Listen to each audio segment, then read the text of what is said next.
Hi there, I'm Harriet Blymiller, and I taught composition and literature, English literature and composition for 35 years. So I want to talk to you a little bit right now about the process of writing up your research. You know your topic, you know what you need to say. Do you know the best way to do the process of writing that up? Is it easy for you to do? Is it hard for you to do? If it's a little bit hard, or if you think it needs some improvement, maybe some of what I'm going to say will help you. We have a popular saying here in the United States. It's, if it ain't broke, don't fix it. So if your writing isn't broke, you don't need to fix it. Maybe you could make it look a little better. Maybe you could make it a little better. It's interesting that one author, Isaac Asimov, was able to compose his science fiction novels in one go, in one sitting, typing 90 words a minute on an IBM Selectric typewriter. He did not reread or revise, but not many of us are Isaac Asimov, that's for sure. Writing is usually, I find, for most people, a lot of work.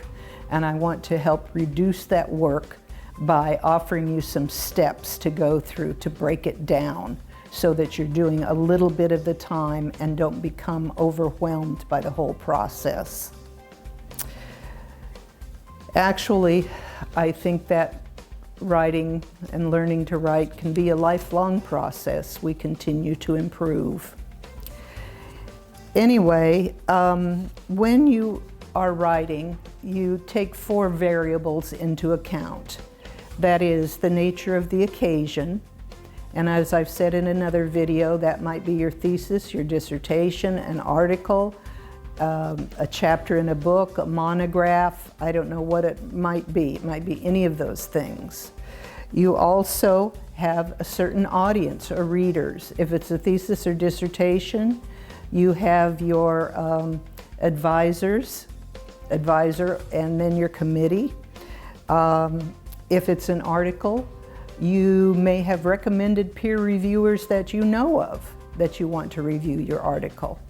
Or the journal may pick reviewers that you don't know. So you have to consider your audience as one variable. You have to consider your own attitude toward the subject. I'm assuming that if you're researching this subject, you love it and you want to know all about it and you want to share that information with everybody else and you want to forward the information so that we have more and more information about it. But here again, I'm going to concentrate on the subject itself as one of the variables, and perhaps the most important variable. If you're reporting on quantitative and empirical research, your organization is fairly well laid out for you. I have a kind of a list here.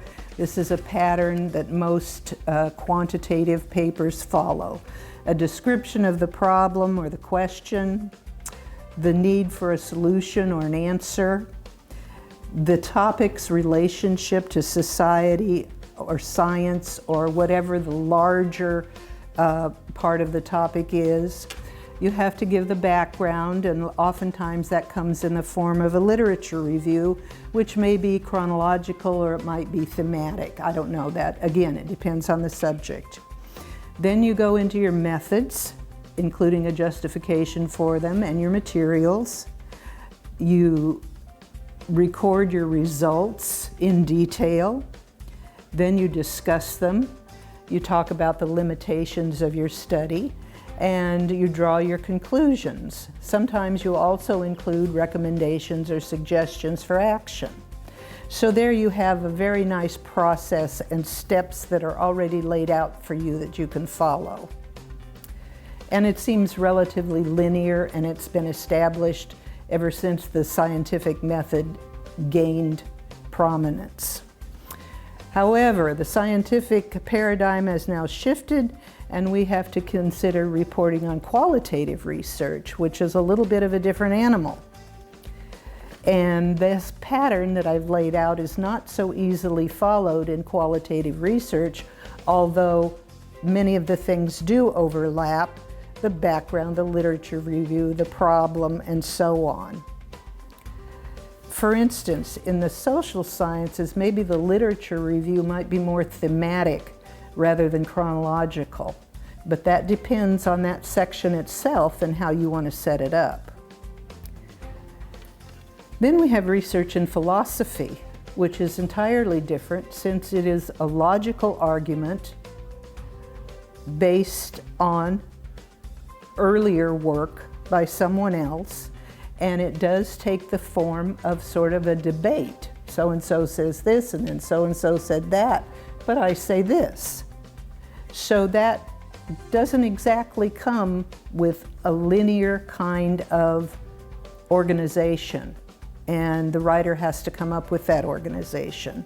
And then there's literature, my area, and here again the researcher makes an argument, maybe interpreting a novel, or maybe reinterpreting a novel, say for instance Huckleberry Finn, that so much has been written on, but back in the day a critic named Fisher saw it in an entirely different way and absolutely revolutionized the criticism on Huckleberry Finn. So he had to set all that up and do the organization himself.